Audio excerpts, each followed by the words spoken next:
Ассалаумағалейкум, құрметті көрермен. Соңғы кезде бас айналып, тез шаршап, әлсіздік сезініп жүрсіз бе? Бұл жай шаршау емес, қан аздықтың белгілері болуы мүмкін. Бүгін біз қан неге азаяды және одан қалай құтылуға болады деген сұрақтарға жауап береміз. Ендеше видеоны соңына дейін көріңіз, денсаулығыңызды сақтаудың ең оңай жолын білесіз. Бір бөлім. Қан аздық деген не? Қан аздық немесе анемия қандағы гемоглобин мөлшерінің төмендеуі. Гемоглобин ағзаға оттегі тасымалдайтын негізгі ақуыз. Ол азайса, бүкіл дене оттегісіз қалады.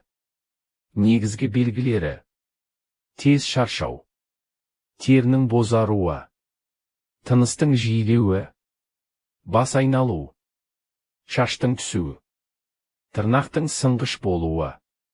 Екі бөлім. Қан неге азаяды? Қан аздықтың бірнеше себебі бар.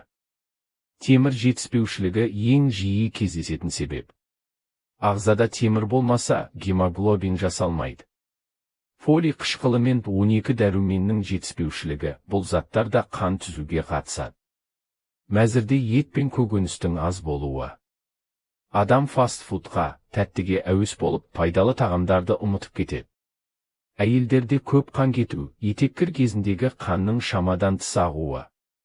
Созылмалы аурулар: асқазан, ішек, бүйрек, бауыр аурулары. 3 бөлім. Қан аздықтан қалай құтылуға болады? Ең бастысы, тамақтану режимін дұрыстау.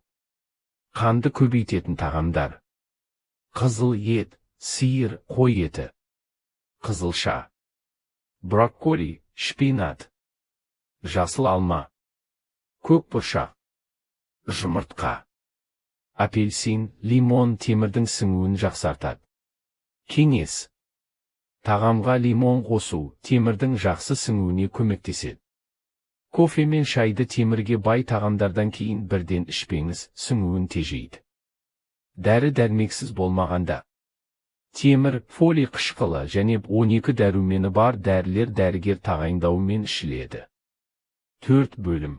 Қан аздықтан қалай сақтануға болады? Дұрыс тамақтану ең басты қорғаныс. Жылына 1 рет қан талдауын тапсырып тұрыңыз. Қан аздық белгілері болса, дәрігерге дер кезінде қаралыңыз. Спортпен айналысу қан айналымын жақсартады. Қорытынды: қан аздық жай нәрсе емес, ол ағзаның ескерту сигналы. Егер өзіңізде немесе жақындарыңызда осы белгілер байқалса, бейжай қарамаңыз. Бүгінгі видео пайдалы болды деп ойласаңыз, лайк басып, арнаға жазылып кетіңіз. Пікірге қан өмір деп жазып кетіңіз. Келесі видеода кездескенше сау болыңыздар.